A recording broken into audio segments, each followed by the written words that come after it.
Shalom Bapak Ibu Saudara yang dikasihi Tuhan. Selamat pagi, selamat berjumpa kembali bersama dengan saya.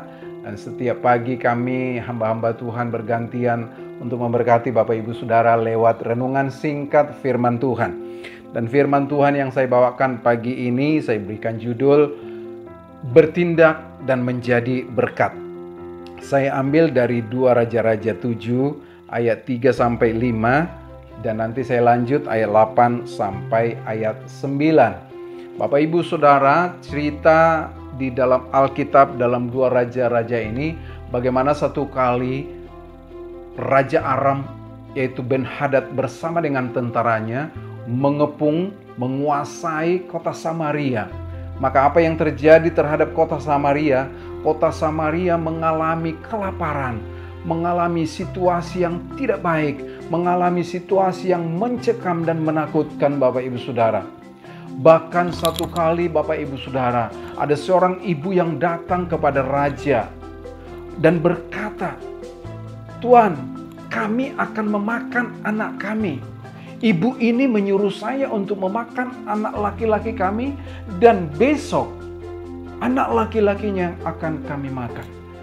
Wow, kalau sudah sampai seperti itu Bapak Ibu Saudara, berarti keadaan sudah sangat sulit sekali. Dampaknya bukan hanya kepada orang miskin saja, tetapi orang-orang kaya juga Bapak Ibu Saudara. Karena memang tidak bisa melakukan segala sesuatu. Kalau mungkin boleh kita identikkan dengan situasi saat ini Bapak Ibu Saudara, di tengah pandemi ini, akan banyak kesulitan-kesulitan yang kita hadapi, kesusahan-kesusahan, bahkan sampai kadang-kala kita berkata, bagaimana ini ke depan? Nah, di tengah situasi seperti itu Bapak Ibu Saudara, ternyata ada orang-orang yang melakukan satu tindakan yang luar biasa, boleh saya katakan. Nah, saya bacakan dari ayat 3 Bapak Ibu. 2 Raja-Raja 7 ayat 3. 4 orang yang sakit kusta ada di depan pintu gerbang. Berkatalah yang seorang kepada yang lain, "Mengapakah kita duduk-duduk di sini sampai mati? Jika kita berkata, baiklah kita masuk ke kota, padahal dalam kota ada kelaparan, kita akan mati di sana. Dan jika kita tinggal di sini, kita akan mati juga. Jadi sekarang marilah kita menyeberang ke perkemahan tentara Aram. Jika mereka membiarkan kita hidup, kita akan hidup. Dan jika mereka mematikan kita, kita akan mati." Lalu pada waktu senja, bangkitlah mereka masuk ke tempat perkemahan orang Aram. Tetapi ketika mereka sampai ke pinggir tempat perkemahan orang Aram itu, tampaklah tidak ada orang di sana. Bapak Ibu Saudara, dalam keadaan sulit, dalam keadaan mencekam, ternyata butuh tindakan, butuh kreativitas. Hari-hari ini kita tidak boleh berpangku tangan, tidak boleh hanya pasrah saja dengan keadaan saat ini Bapak Ibu Saudara. Ternyata dibutuhkan tindakan, ternyata dibutuhkan kreativitas kita. Apa yang bisa kita lakukan? Dan hari-hari ini saya melihat banyak sekali muncul kreativitas-kreativitas baru dari orang-orang. Baik itu dalam bentuk masakan, baik itu dalam karya-karya, baik membuat masker dari segala macam jenis.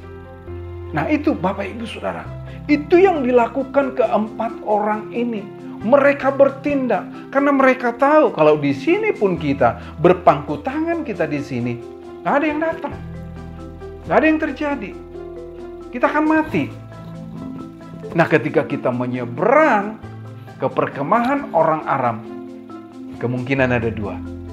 Bisa kita mati di sana, tapi kita bisa mendapatkan sesuatu di sana. Nah, ini Bapak Ibu Saudara, sikap ini yang mereka miliki Bapak Ibu Saudara. Mereka bertindak.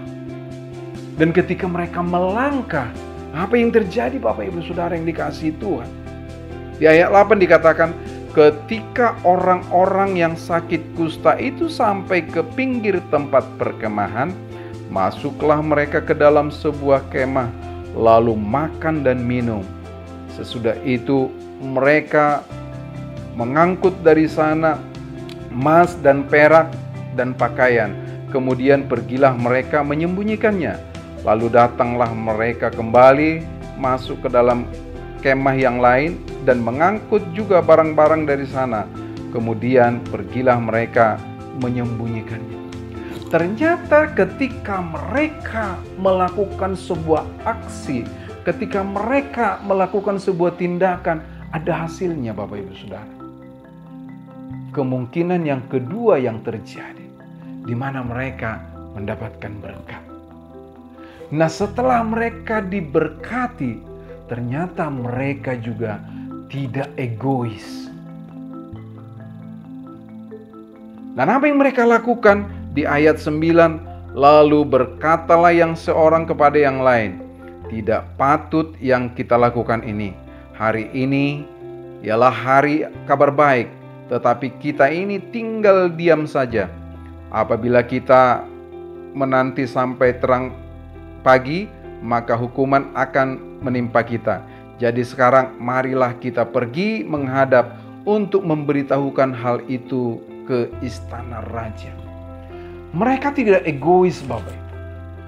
Ketika mereka diberkati, mereka ingin juga orang lain diberkati. Kiranya demikianlah sikap kita. Kiranya demikianlah keadaan kita saat ini. Kiranya demikianlah hati kita Bapak Ibu Saudara. Di tengah-tengah pandemi saat ini, banyak orang yang membutuhkan. Ketika kita diberkati, saya mendengarkan ada banyak usaha-usaha yang maju di tengah pandemi. Ada banyak pekerjaan-pekerjaan yang menghasilkan luar biasa di tengah pandemi ini. Kalau kita diberkati, mari Bapak Ibu Saudara, kita bisa menjadi berkat bagi orang lain.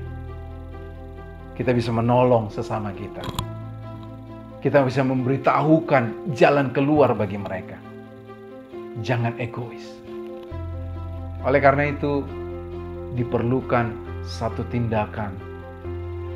Dan Tuhan ingin juga ketika kita mendapatkan sesuatu, kita menjadi berkat bagi orang lain. Selamat beraktivitas, selamat menjalani hari-hari hidup kita, selamat kita bertindak Bapak Ibu Saudara, dan saya percaya Tuhan akan menyertai dan keberhasilan menjadi milik kita. Jadilah berkat. Tuhan memberkati kita.